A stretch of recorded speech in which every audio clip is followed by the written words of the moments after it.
Hi, this is Kadir and welcome to my video. Today I will speak about IELTS speaking exam part 1. You've been preparing for your IELTS exam for quite a while now. You might have spent lots of time in practicing in fluency, grammar, vocabulary and pronunciation. And now you have 11 to 14 minutes to put all that into practice. Let me give you some important tips to give you a great start for your IELTS speaking exam part 1. Part 1 is about 4 to 5 minutes long, and there are about 11 to 12 questions in total, and these questions are based upon 3 different topics, and these are all general topics about your life and your life experiences. That's why part 1 is considered easier than part 2 and part 3, because this is all about you and your life experiences here. This part usually begins like this. Let's talk about where you live, or let's talk about what you do. So you see, only 2 types kind of questions could be asked. They choose only one of these, and you can prepare yourself beforehand. You can make yourself ready that how you want to respond to these kind of questions. The other 2 topics are again the general topics that that come from the general life. For example, your friends, your family, your work, your hobbies, sports, mobile phones, TV shows, movies, all these kind of things. As you enter the room, the first thing the examiner is going to do is your ID check. And he may start something like this. Hello, my name's Kadir. Could you tell me your name, please? Just give your full name. No need to give any extended answer here. What shall I call you? Can you tell me where you're from? Can I see your identification, please? See, these are just the ID check questions that the examiner is going to ask you. As I mentioned in my other video, that this ID check part of the exam is not marked or assessed at all. So there's no need to give any extended answers. Just give short factual answers. But there is one tip that I can give you, is that please start using contractions right from the beginning, right from the start. Like when the examiner asks you, what's your name? You can say my name's instead of my name is.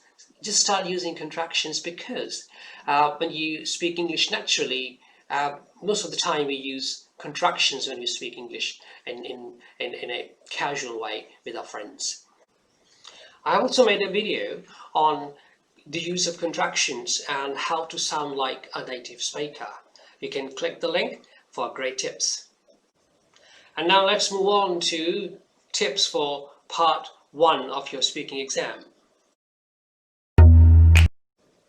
The first tip is about when you give the answer, try to give the answer in complete sentences. And then you can extend it. For example, if the examiner asks you, do you like swimming? Yes. Just yes is not a complete sentence. You can say, oh, yes, I do. What in case if you don't like swimming? What will you say? No, you have to say complete full sentence. No, I don't. Either way, either yes or no, you have to answer the question in complete sentences. Tip number 2 is add more detail to this one sentence answer. For example, do you like cooking? Yes, I do. Now after that, you need to add 1 or 2 more sentences to complete the answer, because the examiner is expecting more information from you to get you good marks. And this is going to take around 20 seconds time. But sometimes there are questions where you need to add extra detail, more detail to the answer. Questions like, do you think men and women have similar shopping habits? Now in this question, 1, 2, maybe 3 sentences probably not going to be enough. You need to add some more detail to it. In this case, don't worry about the limit of 20 seconds and 2 or 3 sentences. You can add more, you can take more time, you can add more sentences to your answer, because if you go over the time limit, the examiner will interrupt you, and that's absolutely fine. So keep talking and keep adding the detail. My next tip is to how you can add detail to that one sentence answer. I'm going to give you 8 different kind of methods. You can try any of these. So let's take the first one. The first one is feelings and opinions. You can add anything about your opinion or your feelings to that sentence like this. If the examiner asks you how often do you go shopping, you can say, I usually go shopping for about 4 times a week. I actually enjoy it. I take going shopping as an opportunity or an excuse to give my body some exercise. Or, I usually go shopping about once or twice a week because it is not as fun as it used to be. You have to wear a mask, keep your distance, and wear gloves. See, in this answer, after the first sentence where you give how frequently you go shopping, you're adding extra detail. In this form, it is your feelings and your opinion. The next method is that you can add some kind of explanation. For example, how often do you go shopping? You can add any reason or you can explain why. You can say, during the week I hardly go shopping because I'm quite busy with my studies most of the time. On top of that, I also have a part-time job and I usually pick something on my way back home after my job. So I mostly go shopping on the weekends only. Now, in this example, after you gave the first complete sentence, I have added some extra detail in the form of some kind of explanation, giving the reason that why or how often you go shopping. Method number 3 is that you can combine details. For example, how often do you go shopping? You can say, grocery shopping is always once a week on Thursdays. I keep my weekends free of any kind of shopping to unwind. I occasionally go midweek shopping too if I have to. Now in this case you can see I have combined the detail. So this is one method. Next method is you can add some examples like this. How often do you go shopping? It is usually a couple of times during the week. Like the day before yesterday, I went shopping with my friends and we spent good 2 hours just shopping.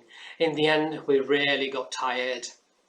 Now you see, in this explanation or in this extra extension to the answer, you have given the example of the other day you go shopping. The next method is frequency. Now, just by adding the adverbs of frequency to the extension of your answer, it's really easy and great way to extend your answer. Adverbs of frequency, the words like always, never, rarely, hardly, sometimes, generally, usually, these kind of words. Now, going back to the question, how often do you go shopping? You could say something like this. I always go shopping over the weekends because during the weekdays, I'm generally busy with my studies and doing my homework. It's mostly like I hardly ever get time to go shopping throughout the weekdays. Now you see in this you have given more information about your shopping activities by adding more adverbs of frequency. The next method is you can add contrast to that one sentence answer. By a contrast mean the words, the most commonly used words for contrast are like but, however, even though, these kind of words here. So let's take a look at the answer. How you're going to add contrast to the same question, that how often you go shopping. You could say, generally speaking, I usually go shopping almost every other day. However, when I have exams or lots of homework, I sometimes have to postpone my shopping because exams are more important than shopping. So there you go. Now, the next method is you can add any past comparisons to that one sentence answer. So take a look at the answer now. So how often do you go shopping? You can answer, I used to go shopping almost every day before the pandemic started, but these days I usually shop online and just pay a little extra for home delivery to keep myself safe, thanks to the technology. So there you go. Just add some past comparisons, and you're good to add more answers to your sentence. The last one is you can add the future to this same one sentence answer. So take a look at the answer, how you're going to add future, like this one here. Due to the current pandemic situation, I don't go shopping as frequently as I used to. I hope once the pandemic is over, I'll be able to go shopping again. So there you go. So you have used future tense to give future here. You can use any of these 8 methods. And what about using more than one method? Is it okay? Absolutely. You can always add 1, 2, or 3 methods in your answer to impress the examiner. My last tip now. Don't try too hard to use very complex or complicated grammar structures that you're not sure about. Yes, we have to use a variety of different grammar, tenses and vocabulary, but it doesn't have to be complicated. So try to be as natural as you can be in your speaking exam. So I wish you good luck. I'm always looking forward to your comments. So please leave your comments down below, and I will see you in my next video on IELTS speaking exam part 2. Cheers!